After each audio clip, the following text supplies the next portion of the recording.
We're live. Huh? We're live. No, she's okay. Hello, everyone. Welcome to this week's episode of Hollywood Matrimony Live. Thank you so much for watching us live on Facebook and YouTube.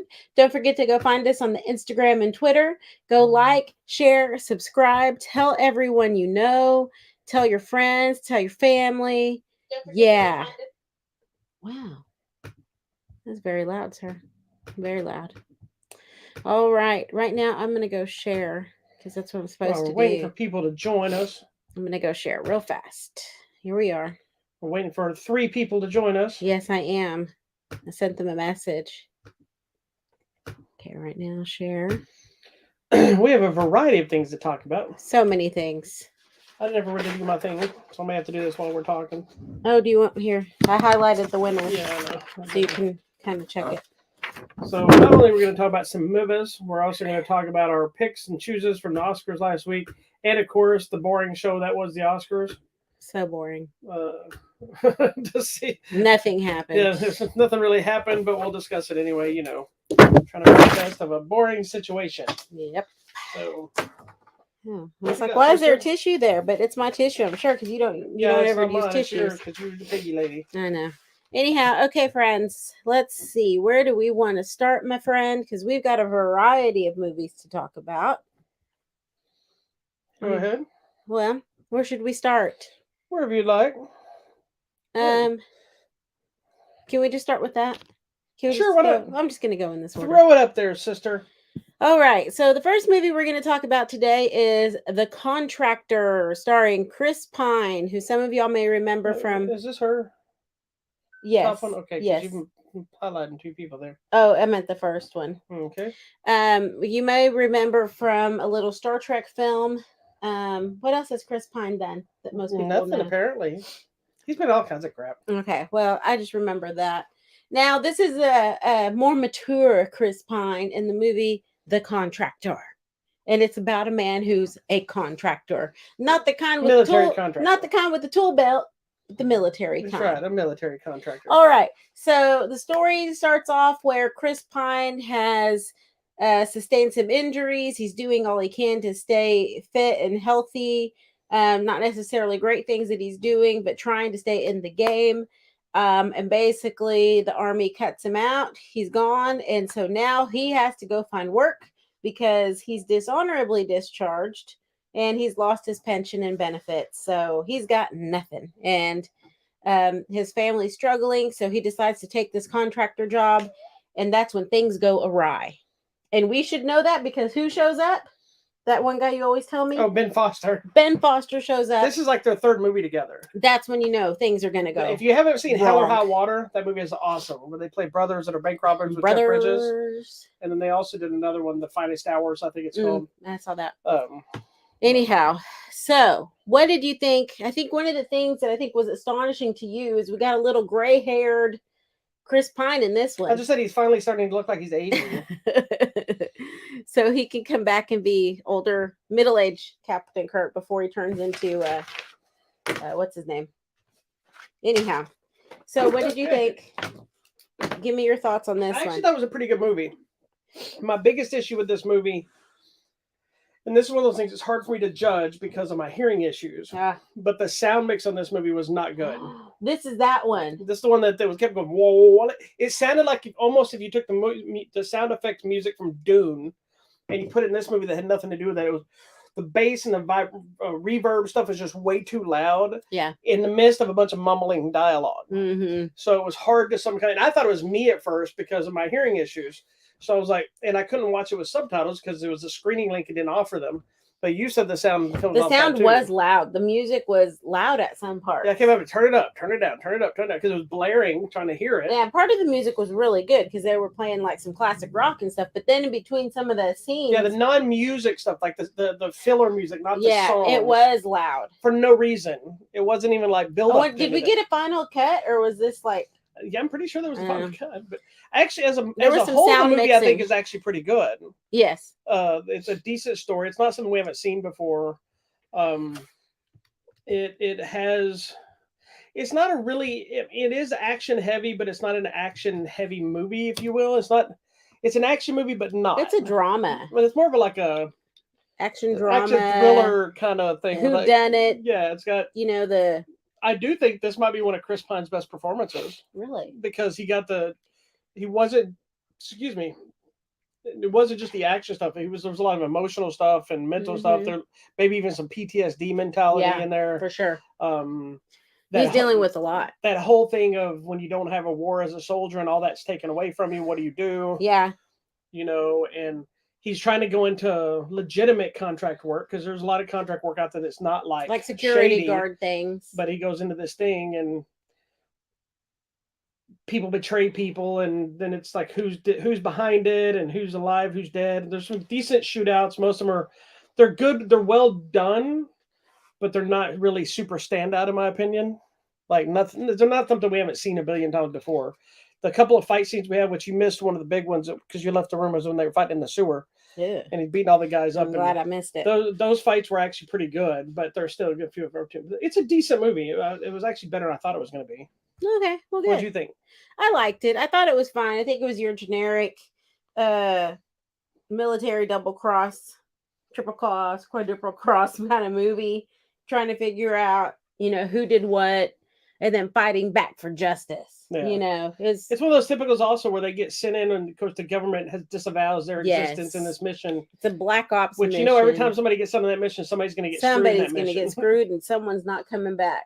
And you got a good cast with obviously Chris Pine and Ben Foster, but you also got Kiefer Sutherland in a small role. Yeah, the president there shows up. And/or a vampire. I forgot the actor's name. I apologize, but he's the lead actor in Mayans MC's in there in a very small role, but like almost have to blink and you'll miss him. And then I think Jillian Jacobs plays his wife. So it was a good little cast. Yeah. It was a decent movie. It's worth checking out. Which guy, babe? Which guy? The main guy. I don't have my glasses on. Oh, Lord. J.D. Pardo, is that his name? J.D. Pardo. Yeah. Ezekiel? Okay. Ezekiel. Is that who it is? Yes. Okay, yeah. It was him. Okay, good. All right. Well, there you go. I think it's fine. I mean, it's nothing super oh my gosh, this is the greatest movie ever. It was a fun movie. He's good at it too. He's good. Ben Foster's always good and everything. Yeah. But you always know something shady's going to happen when he's there. I don't trust him. I love him. He's such a great actor. But he plays those shady characters so well. Yeah, he does. And he comes off so genuine. And then something's going to happen. That was the other thing I would give props to this movie for, is it actually, both of these characters, even though this is a Chris Pine's movie, you get a lot of depth with his family life and the issues and stuff leading into why there's like actual circumstances or repercussions for what's happening to him and what he does and how he can lose his family, whether it's because bad guys kill him or he can't go home because he's on the run, whatever the case is. But then on the flip side, Ben Foster's character, who is a lot of times he gets played up as just a random guy, we get some humanization of his character too, that maybe he's not a bad guy or maybe he is, we don't really know, but he's got a handicapped child and a family. Yeah. He's got something to lose as well. And I think the interesting thing, we start off the movie and they're both talking about, and I don't think we talk about it enough, how the injuries they've sustained were caused by them being in the wars or whatever. That's why they have the injuries. So then when they're trying to do everything to overcome the injury, it's not enough. And then they get kicked out, be like, sorry, you're injured. We can't use you anymore. You're out. Or they don't like the way you handled the injury, trying to get better. But that's like the only thing they know how to do. Yeah. And then they're like lost. And I think we've seen that a lot of times. This goes back to the argument of that national championship movie again too. It's kind of like that, where they get injured all playing football and thrown out and there's nothing to do after that. It's like, what do you do afterwards? You've spent your entire career. But the bigger difference here is you're working for a government and they should be taking care of you permanently. Even if they discharge you dishonorably or whatever. Yeah. If you've been through wars and stuff, unless you committed a crime, like something that's jail time type crime, kicked out, I think they should still have to take care of you in some fashion. Well, then what about the football players? See, that's was different though. That's college though. That's the problem. I know, it's but college. still, you're at school. You chose to play football. They are paying for your school. That is your pay. I guess. And if you're not good enough to make it past that, you're the one that chose to do that. That's why the guy asked you, isn't this modern slavery? But it's not, because they're paying for their school. They're being paid to go to school. to go to school, but they're being paid because of their football to I play football for guess. that school. But not they're not like being paid. but not like 20 hours a day. Which they're getting okay, most of that's those football, dramatic. those But they football have to players that go get a to morning scholarship. practice, go to class, go to evening practice. How do you have time to do your homework? But it's because it's not the point. Then they're getting injured. But they're being paid because they're getting a full free ride. So then they're what getting happens housing, if they get everything. injured out? And then who takes care of them then? Nobody. Well, that becomes the discussion a lot of times. If they can't play anymore, then depending on the school and the circumstances, they offer them the chance to stay in the school, but you have to pay because you lose your scholarship. That's what I'm saying. It's like it's the same thing as if you get hired as a job and they're paying you to do your job and you can no longer do your job. Are they going to keep paying you? Maybe because they have to make allowance for me under the whatever act. It's not the same thing. You know what I mean? I know. Anyways, check out the movie The Contractor with Chris Pine. He's looking like a more mature man now these days. That's right. Even though he's probably in his 40s, he's been a mature man for a while. I know. No, but I'm saying he's got some gray what's happening. Next? What else we got? All right, let's go to the next one. Let's talk about this because this was actually this is an interesting completely different change of pace. So this next one, what an interesting segue. It's a change of pace starring Noomi Rapace. I love Noomi. So this movie, it's called You Won't Be Alone, and it's a period kind of piece about witches, if you will. Must be witches. And the main reason we were interested in this because Noomi Rapace was in it. And even though, remember last week we talked about the Noomi Rapace movie Black Crab that you did not like on Netflix, I did not particularly enjoy it. She was good and her fighting was really good. But that movie was so now we're trying again. I was like, okay. Now, here's the first thing is we're watching this movie before we tell you what we think of it. We're watching this movie for a good 30 minutes or so, and she is nowhere to be found. And now I'm starting to think, is she not actually in this movie? Was I wrong? Finally, we see her in like this throwaway scene. She's in and she's gone. And we're like, well, crap, man. Mm-hmm. Then she finally comes back, and she's still in it. She's only in the movie for what, maybe 20 minutes? Give or take, maybe a little longer. 30, So I mean, here's she the has thing. one but section. It works. It works. This isn't a complaint, actually. It was a complaint initially as I was watching the film. I was kind of mad. But the context of the film and how it works, I'm going to kind of explain it. It might come off a little spoilery, but it's really not. Yeah. The whole idea behind this film is this witch that gets a baby. That's how we'll start it. The witch, right? Yeah. And the witches have the ability to take on other people's form. To transform. Yeah. Like literally take somebody, like I decide it doesn't matter man or woman, I decide I want to be you. I'm able to take your form and be you. That's all I'm going to say. Witches. So, but it works animals as well. Yeah. They can be anything. Wolves, birds, whatever. So that kind of creates this interesting environment and this interesting narrative to tell a lot of different stories and different perspectives throughout this whole film. Yes, and that's what it's really about. Yeah, and it's there's a deeper message if you really pay attention to each story on when you're part of this and how people treat you differently from your social class, your sexuality, man or woman aspect, even differences how they treat the dog compared to how they treat this person, whether you're special, whether you're not special, on the spectrum mentality, if you're normal, if you have money, you don't have money, all of these things kind of come into play based on this narrative of jumping bodies kind of thing. And the way they take on, it's not so much jumping bodies, but the way they take on their persona is awesome. It's really cool. It's gross, but it's cool. I will say it's a very slow movie. It is slow. But if you can, and when I finished watching it, it took me a day or so to decide if I really liked this movie or not. Mm-hmm. I'm like, it was clever and it's an interesting take on on witches and the storytelling. But then after I sat with it, I was like, I really dug this movie. Mm-hmm. But it's a movie that not everybody will get and will be able to sit through. You probably won't. You may or may not get it. And you may be like, oh, this is so boring or whatever. But it's not. It's actually really intriguing. It is. Once you realize what they're doing. Yeah. Because initially it's a little confusing. It's like. I know. That's wwhy I had to explain. I was like, oh, I understand what happened now. And I had to go back and tell you, like, I figured out what you did here happened here. So we were also having an issue because this is a foreign film. So it's subtitled. And I have to watch it subtitled, right?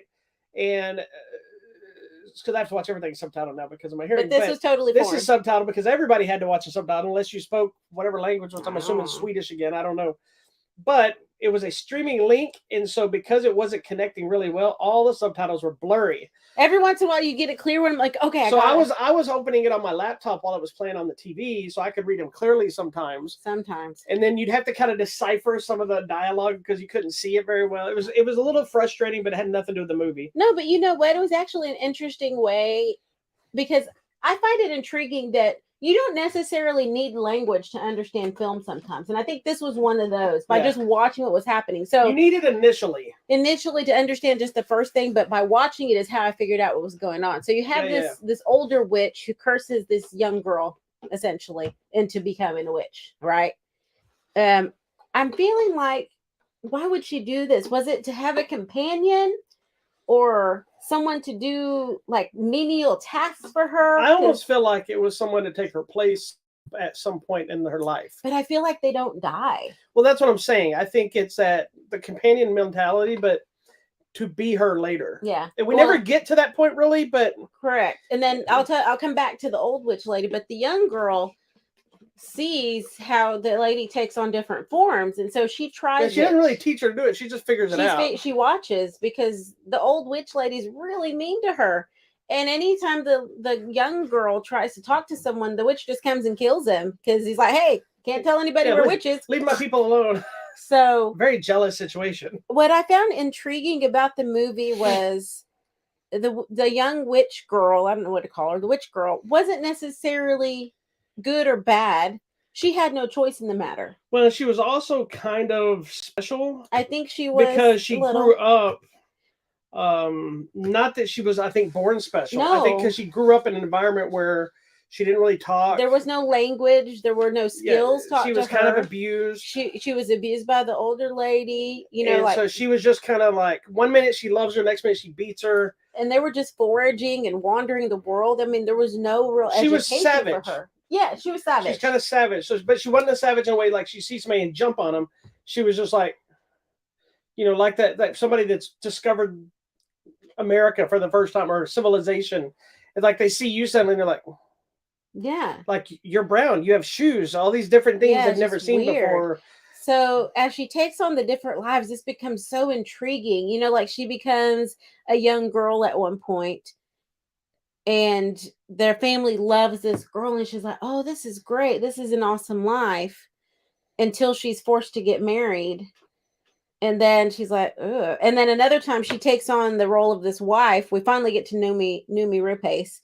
And because I think Numi's character was on the spectrum and wasn't verbal, or maybe it was she wasn't verbal. I don't know. Well, she seemed to take on her own personality with every single person. Okay, because I remember the witch came by and was like, "Why'd you pick this?" Well, and this became really intriguing for the actors because the actors were going around. Some of the ones that had bigger stories, because not all of them were bigger stories, but some of them where they're running around, they're talking, they're doing things, and when they're her, they suddenly have to act like her. Mm-hmm.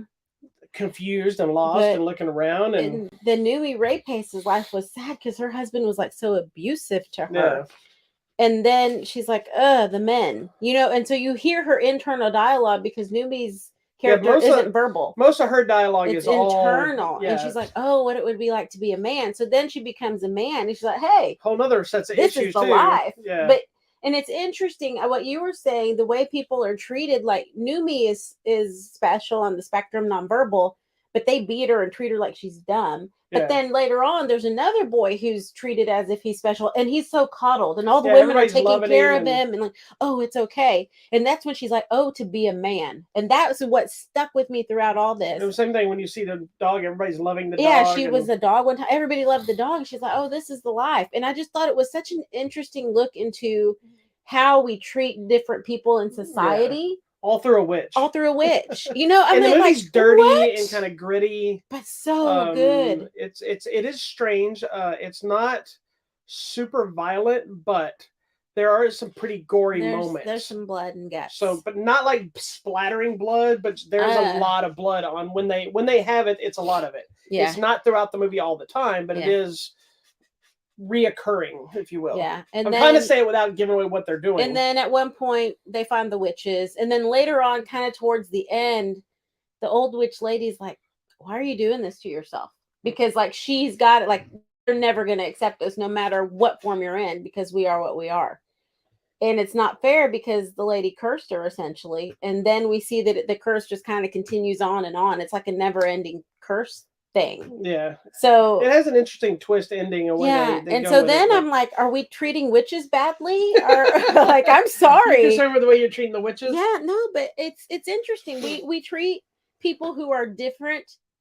And yeah, that's not and necessarily right. it's that's been an ongoing thing, talking about how people treated differently based on their social class and men and women and races and sexuality and all these different things. But it's intriguing, even more so and sad, on who is chosen to be treated and why they're chosen to be treated this way. You know, a lot of times poor people are treated like trash because they're poor, but rich people are treated like, you know, royalty because they have money. But you flip the spectrum of that, the rich people are usually treating people like trash, and the poor people are treating everyone with love because they feel it. That's what they want, so they're giving that back. The rich people don't need the love. I'm not saying all rich people are jerks, but that's kind of that hierarchy mentality. And it's the same thing with how you go to almost any other country, and most of these other countries treat everybody with love and respect and happiness, and they're appreciative of things. Yeah. You know, like Thailand, we've gone to a lot. Oh, everybody so there is so nice.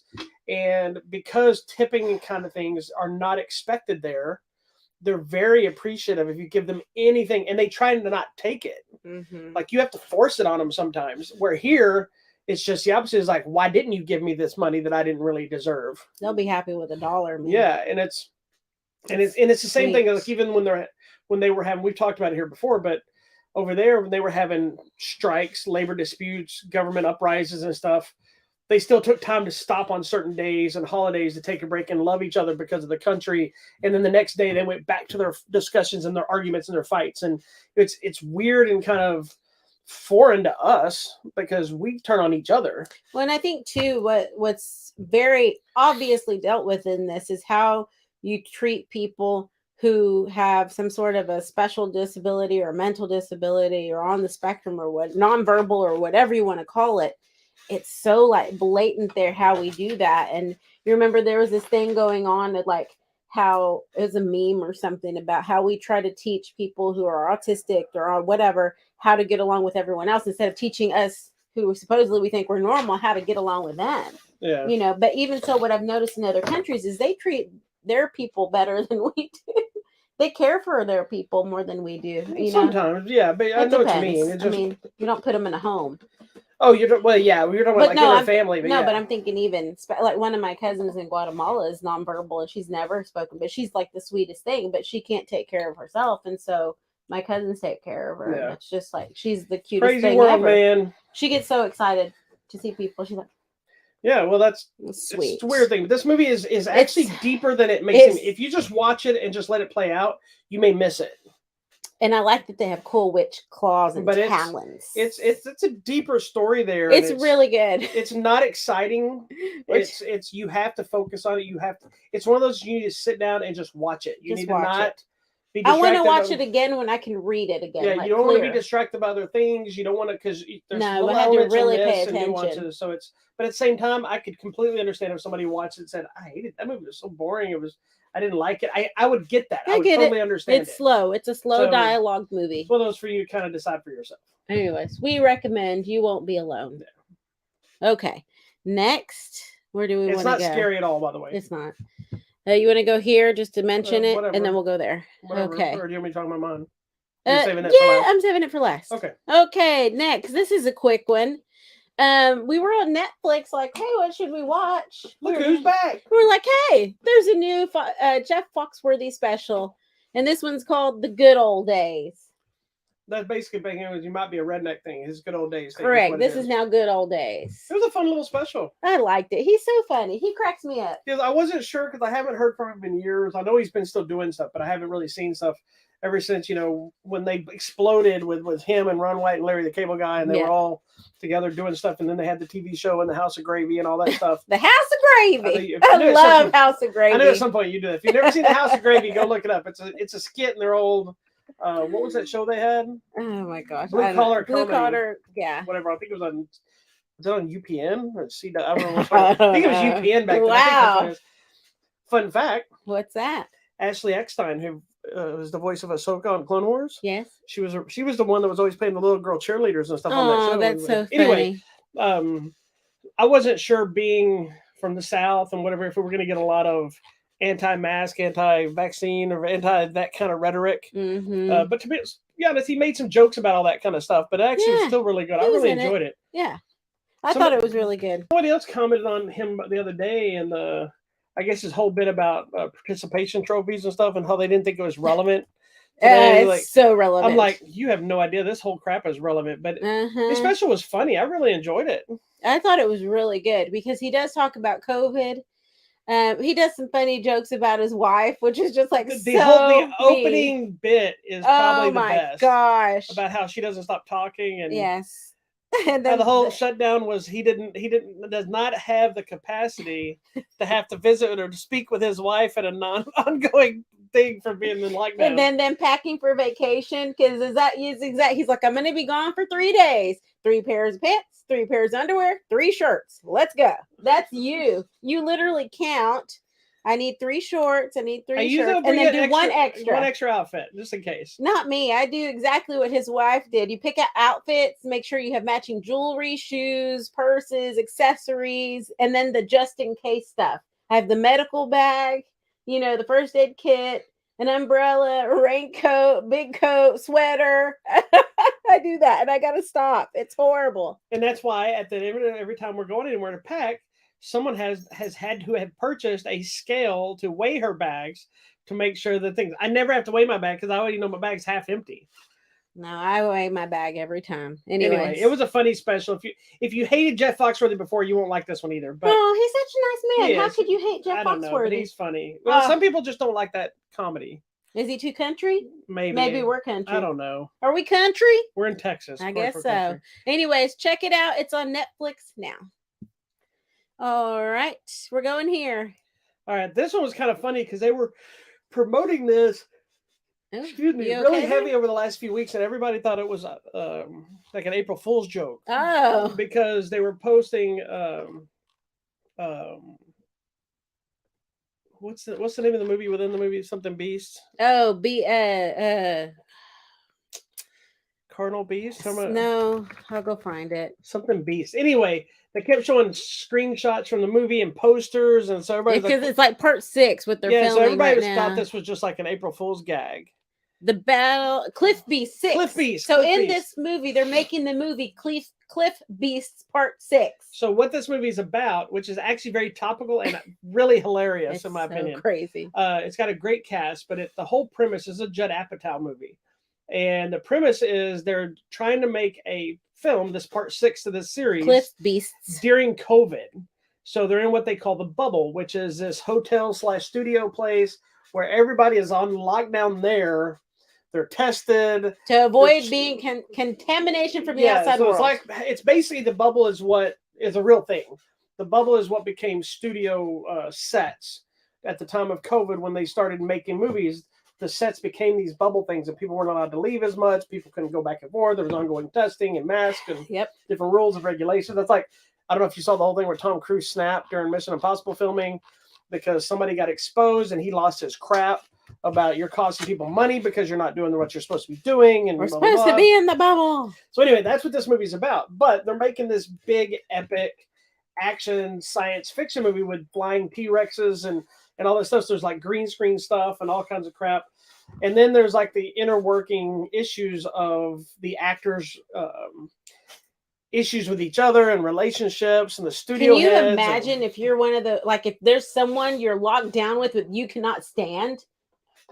Oh my gosh. Hey, no. Oh. I'm saying, like, if you're an actor in a movie, some actors have these rifts or whatever going on. That's what's happening. Like, they are forced to be here for like months. Well, locked down. The big initial issue is Karen Gillan. Most people know as Nebula. Yeah. She was also from the Jumanji series. And she's the actress who skipped the Part 5 movie. And now she's coming back. So a lot of them think that she betrayed the cast because she wasn't in the last one. Yep. But you also got David Duchovny. Pedro Pascal, who is the Mandalorian. You've got Keegan-Michael Key. Fun. What? Fun. Oh, but some of the other people, I don't remember their names, but you have some cameos by big stars. Some of them are via like a Zoom call, some of them are in person. It's a full-on Hollywood fest of them doing this, and they do a great job of not only having the inner workings and the fights and all this stuff, but shooting stuff in the scenes, and the effects are actually really well done. Yeah, and I was really watching an good interview looking. with Judd Apatow that they actually got the people that made the Jurassic Park dinosaurs to Come make do the this dinosaurs, movie. and they're ridiculous, and they came up with the idea of this thing with the crotch of the dinosaurs, and told him about it, and he goes, they were super stoked to do it because it was so stupid. Yes, but the dinosaurs look good. Yeah. I mean, they're good looking dinosaurs, but they're doing dumb things like dancing and stuff. Yeah, and one of all the T-Rexes have wings, so they're flying around. It's like, makes no sense. None of it makes sense. What'd you think? This movie was hilarious. It's so dumb and ridiculous, but I think that's the whole point. Trying to just make us happy, knowing that we've all been in this lockdown thing. Everyone's coming out of it now. That, just it's funny and it's fun. And I know it's ridiculous, but that was the point. And big shout out to Maria Bakalova. She got to show up in this. If you don't know who she is the girl that was in the new Borat movie playing his daughter, whatever. Yeah. And she got thrust. I think that was one of her first flicks, and she had gotten thrown in and had to do all the Borat stuff. But now she got to play a different role, which was fun to see her doing something else. Please excuse me. Where are you going? Vader needs to go out. He has tummy problems today. His tummy's been gurgling, so I'm going to let him out. He ain't got no tummy problem. She's a slave to this dog. He's a legacy, so he gets whatever he wants. This other fool. Anyway, but it's funny. It's silly. It deals from everything from social media people. It deals with the obviously the pandemic, with the COVID testing stuff. It deals with inner issues of the actors. It deals with relationships. The studio heads fighting about making the movies, and people missing interactions with other people. It almost I'm okay with that. It takes kind of, I know, but it's kind of took everything that most people were struggling with during the pandemic. And put it all into one movie. That's what he was. He was sitting around and he was like, he talked about, Judd Apatow talked about making this movie. He was bored during the pandemic, and so he sat down and read a story about how would we make this movie during the pandemic. Yeah, it's ridiculous. It's absolutely ridiculous, but a lot of fun. Yeah, it's hilarious. It's fun. It's super stupid. And it's on the Netflix. It is, but it's on the Netflix, and it was doing really well. There you go. You need something just lighthearted laughter and goofiness. Watch The Bubble. And it's got a bunch of good people. It's got a really good cast because they were all probably not doing anything because of COVID. Pretty much. He wrote a book. Totally off the subject, but Judd Apatow. He wrote a book, and I believe it's a lot of kind of stories, interviews, anecdotes from different comedians and actors and stuff.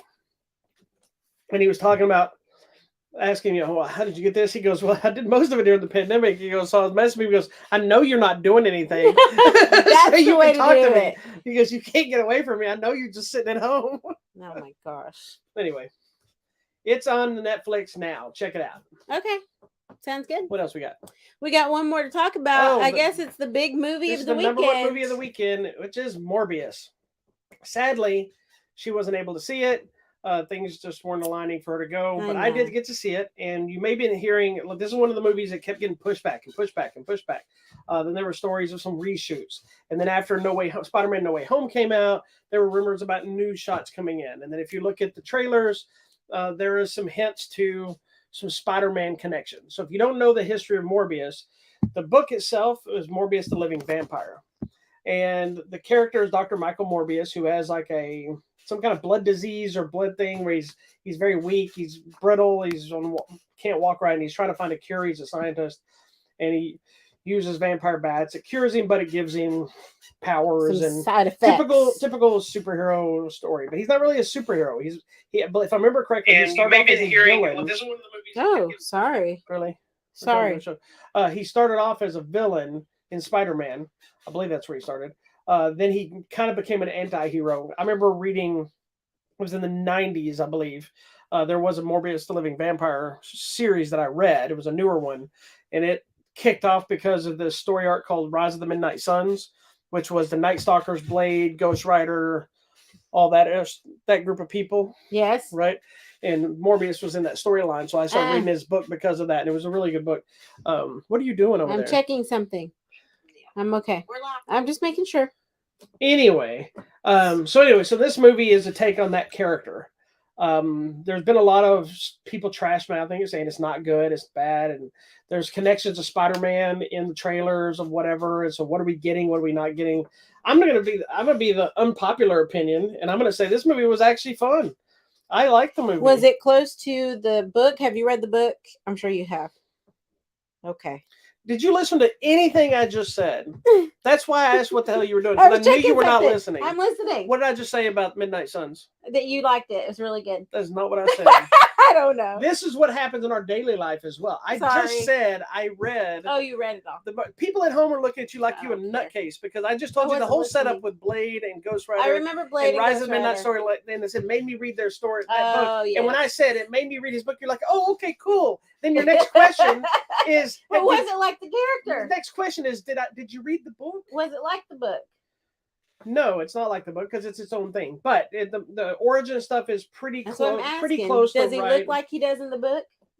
Because he's got a weird face. Yes, because the thing in the book, if I'm not mistaken, like if someone was to correct me, because I didn't read the original stuff, I read some of the later stuff. See, I don't believe he. Gotta go get the dog. I got saved by the dog. I hate you sometimes. I love you so much. I can't tell you. I can't answer your question. You get back, so I'll talk about this. So I actually really had a fun time with this movie. Is it great? No, it's not. It's not the best Marvel flick or anything like that. But I thought it was good. I thought it checked all the marks of the stuff I wanted. It kept pretty close to Morbius's origins. There is a new character they added that was fine. It kind of played up the generic tone of the villain aspect. Although Matt Smith is in it, which is the Doctor Who Matt Smith. Not our friend Matt Smith. Not my friend Matt Smith, but Doctor Who Matt Smith.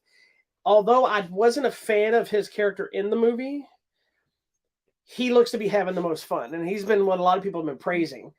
Because to me, he felt a little over the top for what was going on. But I knew that was happening. It fit, though, what they were trying to do. He was fine. He didn't hurt the movie to me.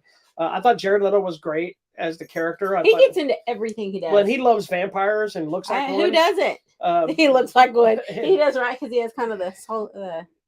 Yeah, so he and he's one of those method actors. He loses tons of weight, like you can see his spine at some point, and then next minute he's kind of bulked up. It's too much, man. It's very it takes place in the Venom universe. So it's in that multiverse world. Now I will tell you this: there's also some rumors of some of the stuff that's in the trailer in connection to Spider-Man not being in the movie. Oh. And that's both true and not true. There's a scene in the trailer where you see him walk past a poster of Spider-Man. Yes. That is not in the movie. Oh. His Venom line is in the movie. And there's a I don't want to say, I'm not going to tell you the spoiler in case you haven't seen the trailer, but there's a character from the Spider-Man films, from the new Spider-Man films, that shows up in the trailer. Everybody was kind of, what? That is, in fact, in the movie, but in a completely different way. One of the things I'm a little confused about Sony's mentality, Sony doesn't seem like they want to keep things a secret.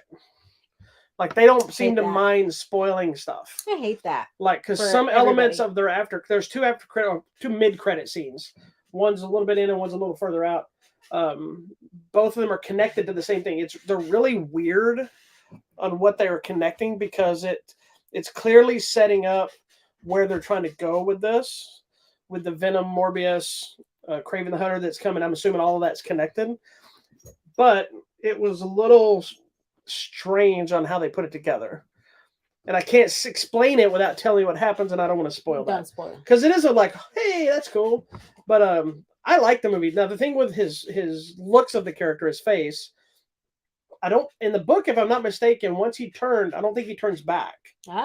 Like, I'm pretty sure the one I read, he was always with that vampire bat face. In this movie, he goes back and forth, which I understand because, you want to be able to see Jared Leto's face. Right. I would have been fine with it. It was just the other one the whole time. It was cool. But when he does turn, he does look like him. Now, he's not wearing the costume and all this, but that was fine. They took some interesting liberties with the effects.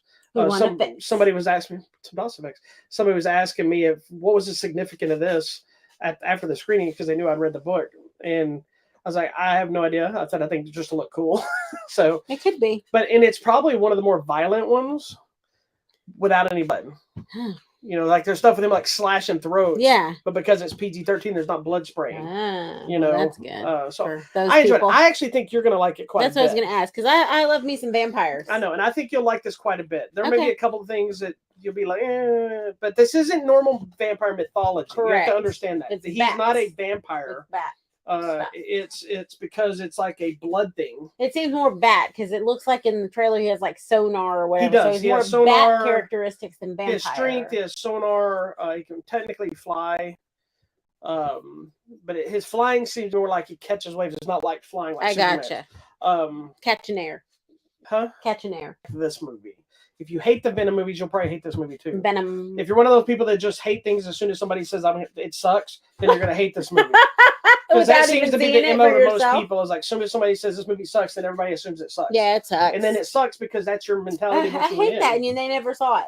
Yeah. They had no idea. It's like people talking about the Star Cruiser. There's still people talking about Disney's failing so bad, this and this. Really? And I'm like, oh, what happened? Our friends and have like, enjoyed I would it. never spend this kind of money to go on this thing. I'm well, like, then don't. Why am I hearing about you? You know? Then don't spend the money and shut it. Like, the people that have gone, I've heard very few talk bad about it. They want to go back. Yeah. Because there's more And these to aren't do. just influencer people. That like, we know people personally that have gone. And they've gone, they're like, we're already discussing going again. I have somebody that just got off there, and they were talking about how amazing time they had. And, of course, then their flight got canceled until Tuesday. So there's no flights coming out of Florida. Oh, my gosh. So now why? they said there were no flights. So now they can't leave till Tuesday. They're supposed to leave, I think, today. So they're just back at, they're like, lemons. They posted a picture of lemons and lemonade, and they're at the park again. So just anyway, buy a ticket. But I really enjoyed Morbius. It's not perfect. It is slow a little bit at times. There is some elements where the story feels choppy, like they were trying to rush to something instead of letting it. It's also an origin story, so you got those slow elements of introducing characters and different things. So decide for yourself. Check it out. If you like vampires, if you like Morbius, if you want to give it a chance, open your mind. If you like Jared Leto, open your mind. Give it a chance. If you then come out of it and you still don't like it, power to you. But don't dislike something because somebody. This is a new thing. Open your mind. Right. Give it a chance. But don't dislike something because myself or anybody else told you it was bad. Dislike it because you saw it and you disliked it. Yeah. I look at our reviews as a guide to say, hey, here's what I thought. That's why most of my reviews I try to write at the end. Decide for yourself and check out such and such. Yeah. Even if I trash it, I will say decide for yourself. Somebody's gonna like it. Yeah, because there's every movie that's ever been made, somebody likes it. Correct. It might only be the person that made it, and their somebody mom likes it. Yeah, but like I made 3 films. Your mom loves them. My mom just loves me. She them. knows they're trash. I love it. So anyway, Morbius is the #1 film in the theater. You might look at it and say, well, it only made 39 million. That's not that much, but it was only made for 75. So could we get a franchise? I'd like to see more Morbius. Would he team up with someone? Well, I think the big building that they've been discussing, nothing to do with the Morbius movie, so don't think I'm trying to spoil anything. I think they're really trying to. So, okay, a little back history real fast. Amazing Spider-Man, when they made those movies. Yes. Okay, with Andrew Garfield. Yes. The intent was to make a Sinister Six movie. So we had the Lizard. Yeah. Then we had, who was in the second one? Electro. And then the movie ended with Rhino. Mm-hmm. The after credit scene showed the mysterious man walking through that room, and you had Dr. Octopus's tentacles and the Vulture's wings, all these characters that hadn't been introduced in that series yet. And Sony announced a Sinister Six movie and a director, I believe, and everything. That'd be cool. But then Amazing Spider-Man 2 didn't perform like this, so they scrapped it. Yikes. I think we're back on that same track again. I don't think Sony can let it go. Well, At some point, there's got to be a Spider-Man show up. I think because all these characters' connections with Spider-Man, and like Venom's massive story was all Spider-Man, and they found a way to tell it without it, which I was so against. But I enjoy both Venom movies. Morbius is the same way. Like I said, they're making Kraven the Hunter, which is another person connected. So I think, and then something they do in Morbius even further cements that theory that we're going back to that Sinister Six, unless and who knows, it could be what they're building towards for another Spider-Man movie and doing the same thing, because we don't know what's going to happen with the Doctor Strange multiverse madness, whatever the crap it's called. Yeah, because that's supposedly going to be opening up the doors of the X-Men and all these different elements and different multiverse stuff. So this Sony universe is clearly a different multiverse, which was established by the Venom bouncing back and forth. Correct. So we already know that we're not in the same universe as Tom Holland, which is why speculation is that they may bring Andrew Garfield in as the Spider-Man of this universe. Because if you remember, I've got to watch that Spider-Man movie. But you remember, Venom even mentions like he knows Spider-Man because in that he mentions going, he goes, "Oh, that guy," you know, and you're like, "What?" But I don't think it's our guy. It's the other right. that We think guy. it's probably Andrew Garfield. It's the spec, and that's the theory on that poster that was in the trailer. I believe a lot of people said that's Andrew Garfield's Spider-Man image. But then the movie, that's not in the movie, so who knows if it was scrapped, you know, if it was a tease just to trick people into going to see Morbius. I don't know. Don't know. Anyway. Oh, well. I dug it for what it was. I think it's a decent movie. If you want to give it a chance, give it a chance. If you don't, move on and watch something else and stop wanting it. All right, then. That's the way to go. Why don't you tell me what's coming out over there on the old Blu-rays or DVD or 4K? Yes, let's talk about some controversy. So real fast, we did our picks last week of the. Did he die? I don't know. Of the Oscars, we just really want to say how many we each got. Let's not go through the whole list. Okay. Let's just say who won. Okay, how many did you get correct? Well, I counted correct if I picked the winner and the one. So if one of those two that I picked was on there, I counted as a correct. Yeah, if any one of the ones that I picked. So I'm got sure it. I counted right. Whether it won or win. 3. So we always pick who we want to win and who we think's actually going to win because those are not ever the same thing. I think I only got 11. I got 13 this time. Nice. I did pretty good. I'm going to give myself a high five. Boom. Well, I just gave it to you, so you didn't give it to yourself. I am so glad that Coda won. Yes, that to me is the most amazing thing because I think that's what we both wanted. And it is such a great, amazing movie. Please go watch it. That's what you need to know about the Oscars last week. Now, we did want to have a little discussion real quick, a short discussion about the biggest thing that happened of the night. And that was Tiffany Haddish. Oh, what? Ariana DeBose winning from West Side Story. That was actually pretty cool. Which is the same award that Rita Moreno won. But how sad is it that it took that long for another Latina to win that, but for the same role? That's kind of weird and ironic. But it's funny people are talking about somebody. What was it? Somebody posted as if it wasn't already hard enough to play that character. Now somebody else has won an Oscar for playing that character too, just making it harder and harder for other people that come after them. And then, Belfast won for the thing, and can I just say how cute it was when Troy Kutsor, or however you say his last name, from Coda won. The lady from last year from Minara, she's the cutest little thing, yes. And she was like trying to talk to him, but she doesn't speak English well, and she was like looking at him. You could tell like love and happiness she was watching. Oh, she was so cute. They've been sharing the image of him holding and him kind of hugging her, and that was just such a cute thing. The cutest thing, anyway. All right, but let's talk about the real controversy. Mainly not because we want to talk about whatever. We wanted to have just a little discussion of our opinions of what it is. Everybody's been talked to death about it. We kind of don't even care anymore. I was kind of over it by day 2. It's like, it's done. So if you didn't see it, I'm sure you've seen the memes by now of Will Smith smacking Chris Rock. Yeah. Over a dumb joke. We both are in agreement that it was inappropriate. We're both in agreement that you don't slap people on public television. No, do that later, because your mom always says, don't get caught. Yeah. Hello. So the discussion really is more about, was that defense of Jada justified? Was it not? I'm going to let you say your stuff before I say mine, because we have difference of opinions, but they're the same kind of opinion. Yeah. In a different angle. I think my concern is for comedy and comedians, because they've always been allowed to say whatever the heck they want. Or they should be. And I think they should be. If you don't like it, don't go watch it. I think there are a lot of comedians who are very offensive and gross and nasty and whatever, but that's what you're getting. So if you don't like it, just don't watch it. Well, a lot of that falls into the change the channel mentality. Yeah. If you don't like what you're listening to, if you don't like what you see on TV, if you don't like what's on the radio, if you don't like what somebody's saying, change the channel. Turn it off. And so if that used to be all we needed to do to move on. Well, and if you notice, all comedians have come out in support of Chris Rock. Like all the comedians are all over this. And it is going to be fodder for years to come. Well, Jim Carrey made the most. Jim Carrey's mad. My hair is jacked up. Why didn't you tell me it was so bad?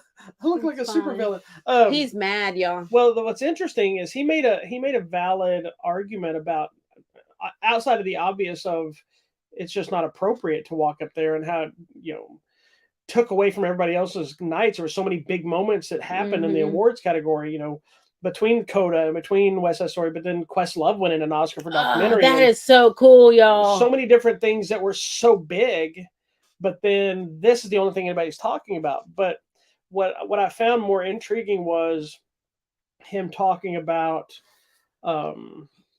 how the whole thing is, most people are like, they must be okay because Chris Rock didn't want to press charges. No. And he talked about, he's like, no, he just didn't want to have to fool with it.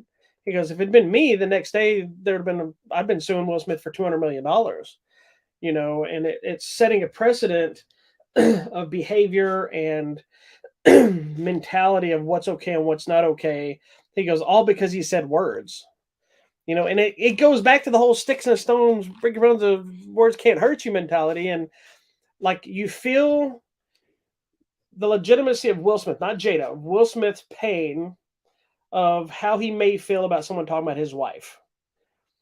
And somebody else made a statement that I thought was really relevant to this, is that he wasn't slapping Chris Rock. He was slapping Facebook, Instagram, the news, medias, everything at that moment. He had just had enough for whatever reason. But then he pissed off. Not only did he screw his own night, because then he won an Oscar. Which I was surprised, by the way. I wasn't surprised, because there's been a lot of talk about them really thinking he was going to win. See, and I was hoping it was someone else. Even Denzel was. I picked Denzel. What Denzel said. He did Will's Shakespeare, though. I know, but he's been telling everybody that he thought Will Smith was going to win. Wow. But I know he then pissed off Richard Williams by using Richard Williams as his excuse to protect his family. Whereas if you go watch King Richard, the man takes a beating without lifting a finger to defend his family because you don't resort to violence. And Will Smith did exactly the opposite. Yeah. And by saying, I felt like Richard Williams in that moment to defend my family and this and blah, blah, blah, blah, blah. It became, and I understood what Will was trying to say, but he wasn't saying it. I'm over it. And I'm over him. I know, but, and again, I'm not making any excuse for him. He was wrong. Something happened. There's obviously, there are issues with them and or him, well, and or life or celebrity or everything. I think the book he just put out he put a book out recently too about his abusive father and how his father was his hero, but was also the most abusive person ever, which tells you there's a bit of a anger misrepresentation. There's that whole situation of their marriage relationship, the affairs that happened, I believe when they broke up or whatever happened.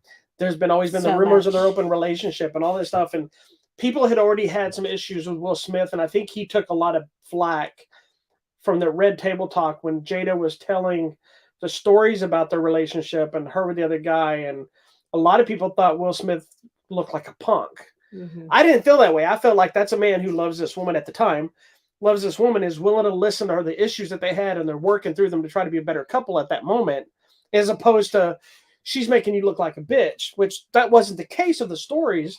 But that's what I people think, saw. Yeah, and I think that's part of that too. I think he's now seeing the media has got to him in a standpoint of, okay, they called me a bitch last time because I didn't stand up for nothing.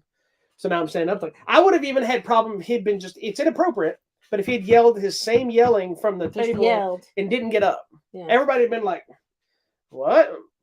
But the moment he got up, my issue isn't even with Will Smith. My issue is with the Academy Awards. Nobody should have let him on that stage. The moment he got up and started walking, somebody should have been in front of him. Yeah, we're security. Because if it wasn't in a bit, which is why everybody's thinking, there's a lot of people thinking this is a bit still. If it wasn't a bit, how did he? Because that was a long walk, a slow, long walk from there down the thing. And then why was he allowed to stay? And there was different discussions that they said, well, the Academy said he was asked to leave. Somebody else then came after the fact and said that his publicist was told that they encouraged him to leave, but he decided to stay. Mm-mm. The Academy, I don't know if it was the director of this episode or whatever, this Academy Awards, said that the police were standing by afterwards. But then Chris Rock apparently adamantly said no. And so there's so many things there that none of it's good. I think but the thing about Bill and all this, to what Jim Carrey was saying, is like the biggest problem with this isn't the hit, it's all this, is that no matter what happens, the video of that happening will live forever. Yeah, that's too bad. Oh, someone's just saying thank you. They want a DVD. Yay! Yeah. But that was the thing Jim Carrey said. That video is forever. So no matter when we get past it, that video is going to keep coming back. The other thing that I think I'm kind of torn on and confused, and maybe this is just me, I don't get it, is all the women on social media say, well, your man should stand up for you. I can stand up for myself. I will go slap somebody on my own. Okay, let me ask you this. But I do need you to back me up when I get in trouble. I'm not backing you up, and it's your mouth. I'm gonna let you take a beating first, and then I'll come help you. No, I need to ask you this as a man to a woman, because here's another problem: is I can't comment on those kind of things to a lady. Well, then I just look like. But no, too. What I'm not getting is I'm wondering if it's cultural, because I don't know, because a lot of Black women are saying your man needs to stand up for you, but for me, for Mexican women, men don't. There's that macho thing. So you stand up for yourself. So in my mentality, I don't need you to. But you're usually standing up against the man because he's usually smacking you around. But that's what I'm saying. So I think there's a cultural thing there that I'm not getting. Let me ask you. And then white ladies, I don't know. White ladies, I feel the need to stand up for you. And I know, and you do. And I've stood up for you verbally to people. But I will fight myself. Like there was even that one story we've told many funny times of when we almost had to fight the entire cast of Rocky That was Horror my bad. because of your mouth. But when somebody yelled back at you, my instinct immediately was stopped. I was like, ugh, now I've got to whoop their ass. You would. Because my wife wouldn't shut up. So I walked back to go do what I'm going to have to do. And of course, I didn't go anywhere. But that's one of those things that's confused me, because I've seen so many people talk about her alopecia and this. And that's a horrible thing to deal with. I'm sure it's tragic for her. It is. It's traumatizing. It's emotional. And I'm sure somebody mentions, like, you don't know, Will Smith has stood there every time she cried as she was losing her hair and her pain or whatever she's going through. I get that. But I'm like, these are the same people that argue about somebody hitting a woman or somebody resorting to violence in other ways. And I'm not saying it's the same thing, but resorting to violence is resorting to violence, no matter how you look at it and what the case is. If Chris Rock had come off the stage and said something about her alopecia and slapped her, then Will Smith has every right to beat the shit out of him. That's what I'm saying. I mean, if you're fighting a defense, like physical defense of yourself, go for it. But the fact that he made a joke about her bald head, not her disease, and yes, the bald head I know is because of the disease. Had he made the same joke to Samuel L. Jackson and his bald head, and maybe he had been dealing with the same thing, people would have found it hilarious. Yeah. But because it was her. Or if it was a female comedian saying something. Like if they had said the same thing to Tiffany Haddish, because she has that kind of shaved head vibe. Tiffany Haddish would have laughed her ass off because it was Chris Rock saying it to her. But you get somebody else, and there's something else that's going on there. I think there's a cultural thing that I don't understand. But I mean, I think there's something else going there. I think you're twice removed because the culture and it's women. Well, but it's also, but there's also something else there. We all know most of us are in agreement that Jada is very manipulative of that relationship. I'm not a fan of Jada. I think Will Smith is a good person. I think Will Smith has issues that he's dealt with. I'm not saying he's like perfect. I'm just saying, I think the persona we had of Will Smith is true, but I think Will Smith is becoming a man who's been beaten down over the things over the last few years. And at the end of the day, we put these celebrities on a pedestal, but he's still a person. He is a person. He's a human, and he deserves consideration. That was not okay for him to hit somebody. No, never. I'm not saying if someone hits you, hit him back. Which is a big problem for Chris. Different. That's the other problem with the Chris Rock side, is a lot of people are praising him. And then there's other people that are saying, I can't believe Rock just stood there and took it like a punk. He's also on national TV, though. And it's like, Chris Rock did exactly what you should have done in that scenario. He should have. He took he took it back on track. He made a comment. He did. He's like, well, he just me. He made that joke, but he also said it was G.I. Jane, man. And I think it was Howard talking about it, even though I don't think this was the joke he was making, made a point as like, I don't even know why you'd get mad about that joke, because it was Demi Moore who looked hot. But that's not the joke he was making. No. He was making a bald joke, and we all know it. Yeah. But I think, what was I going to say? No, I forgot. It's just so much has happened. Oh, what if we're finally seeing who Will Smith really is, and all this time it's just been a very well crafted persona that he's the good It guy. could be, but I from somebody who has been a fan of Will Smith from his music days all the way up, I don't think it is. I think I'm not saying he hasn't crafted a persona because he's such a massive star. He has crafted fun Will, but we've heard troubled times with Will and stuff. There's a video, I don't know if you've ever seen it, where he's slapping that reporter, or he backhanded him. Now it's hard to argue with him because it was a case of the reporter wanted a hug. Oh yeah, they went into hug. Well, no, it wasn't even that. He went into like hug him or like what's up, kind of bro hug, and then the reporter tried to kiss him on the face, and Will's like, "What's your problem?" And he kind of backhanded him. Again, that wasn't appropriate, but I can see it happens. That's when like the real person comes out, and that's one of the things that I think is missed for most of the dialogue about this.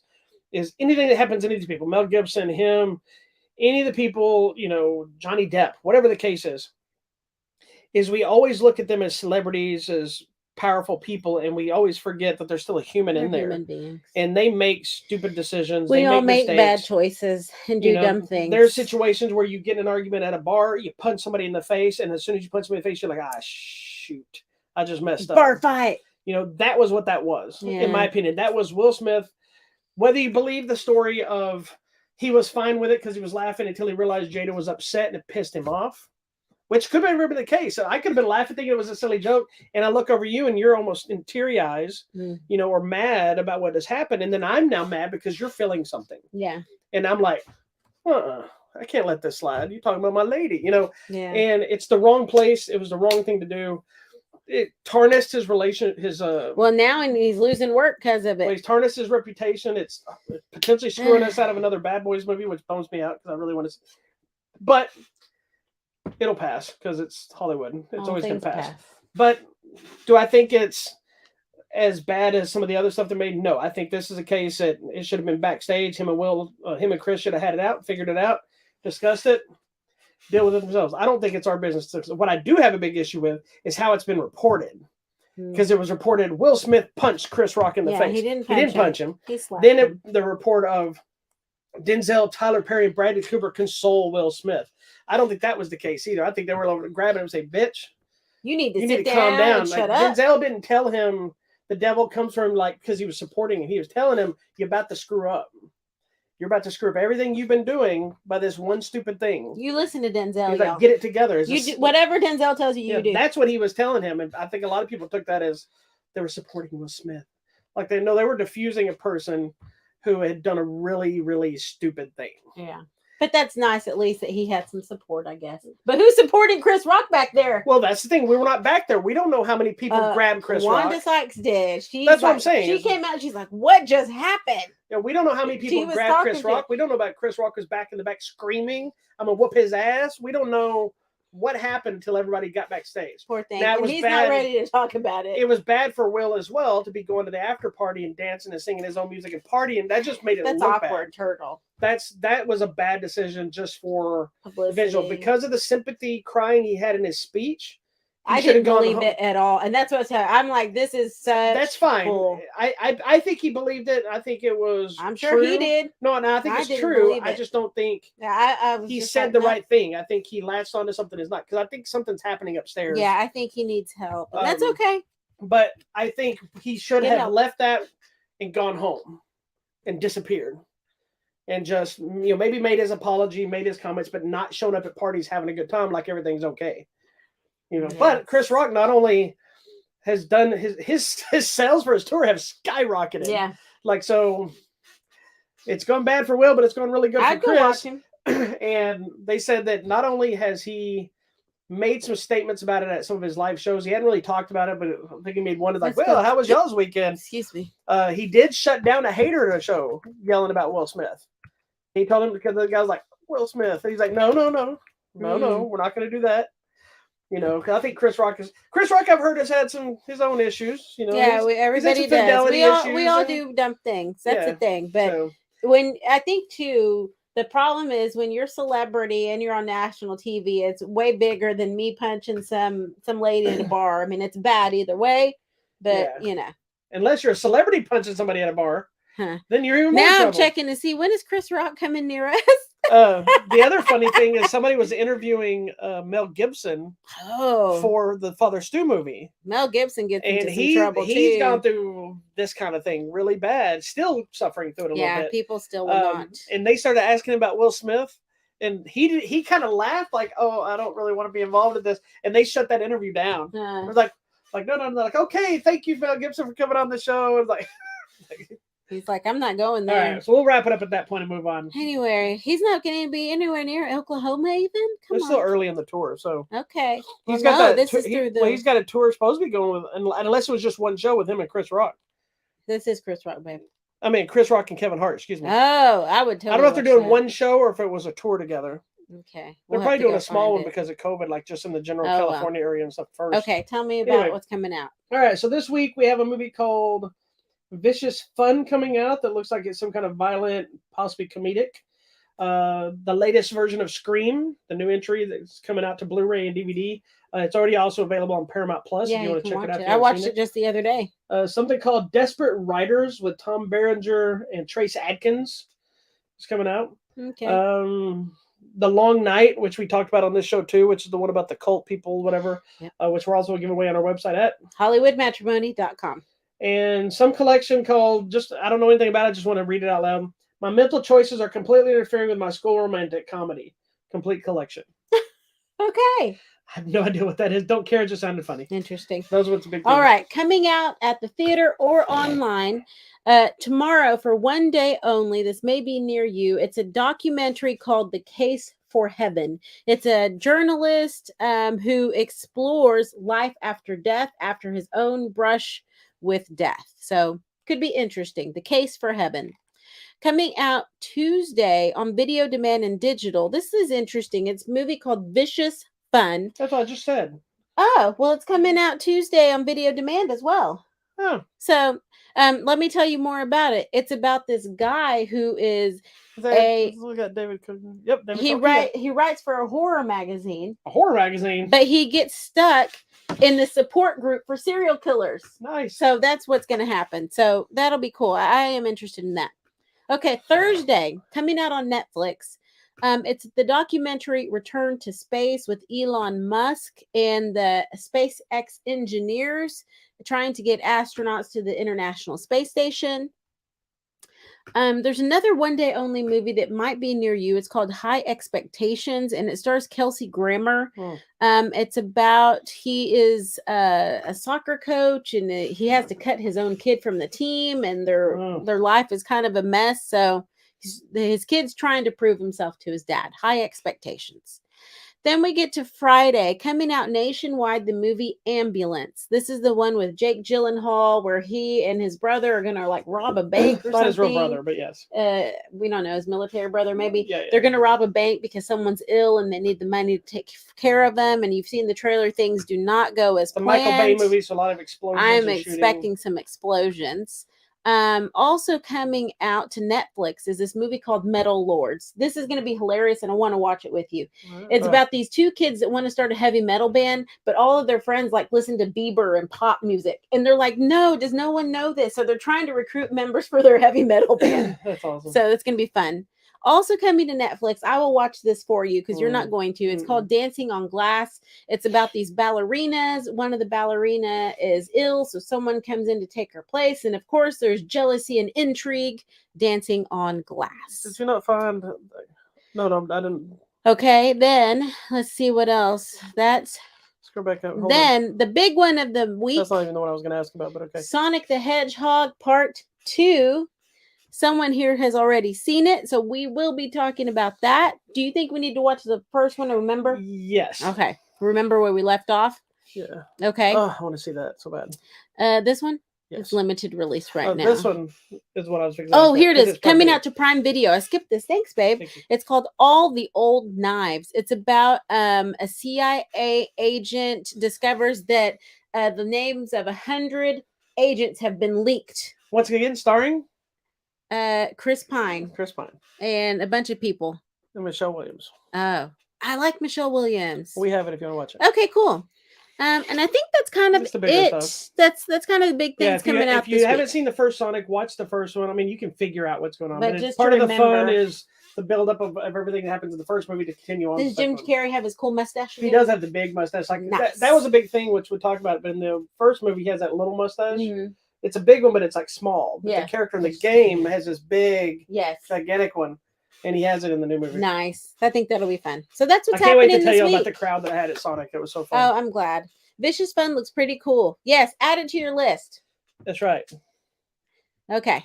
All right. That's it for today's show. Oh, you want to tell us about the contest, babe? Oh, sorry. I guess we should. Well, Awkward. the irony. We still got copies of 645 available. King Richard, the now controversial Oscar win. You for know Will what? Smith. The film, It's still a good movie. The film is fine. Yeah. I'm going to tell you now, I know you're different than me, but I'm not one of those people that will boycott actors because they're stupid human behavior, unless they're like murdering people or some stuff. But even then, if it was a good movie, it's a good movie. Because I'm also of the persona of, it's like Fantastic Beasts, right? A lot of people are boycotting that because of J.K. Rowling and her transphobic. You know what? I'm an asshole persona. That's her being ignorant. Yeah, but there's so many people that worked on these movies and did put their time in for the effects and the actings and their writings and the stories and the set building. Because otherwise you miss out on some good stuff. Like, I know there's a lot of people who still will not do anything with Mel Gibson or what, but that Santa movie is so good. The best Santa Claus movie ever. Fat Man is excellent. Ever. And we've got a movie with him and Mark Wahlberg coming up that we're going to talk about on Easter weekend. It was a great movie, and there's another one I have that I need to see when it comes out. I mean, so it might have been one on there that we didn't know. Anyway, you know, but we have copies of King Richard if you want a controversial movie. We need a little. We still got a couple of copies of The Green Mile. Invincible. I think I have one more left. One of the guys got his today, so good job. Congratulations. Thank you for support. The Long Night, which I just mentioned, is one of the ones coming out. And the Matrix Resurrections, we still have copies, and then we should have some new stuff taking their places this week, hopefully. Yep. And that's it. They're like, Rowling already got her cash. That's true. She doesn't care. Yeah, that's my thing. Is everybody's talking about boycotting the movie? I'm like, these new movies, like the new movies, aren't really based on. Well, no, but she's writing them. Oh, is she helping? She's still writing. That's okay. You know, and I guarantee she's probably. She has just shown how ignorant she is about these things, and it doesn't matter. They paid her for all this stuff already. I guarantee it. She's not getting paid per movie. It's not going to hurt her if you boycott her now. So she made her money. Oh well. Okay, friends, we will see you next week at the same time for Hollywood Matrimony Live. Thank you so much for watching us on Facebook and YouTube. Don't forget to go find us on Instagram, Twitter, and check out the website, hollywoodmatrimony.com. We will see you I apologize next for my hair. Good week. Lord, my hair is awful today. Peace be with you, my friends. Bye, children.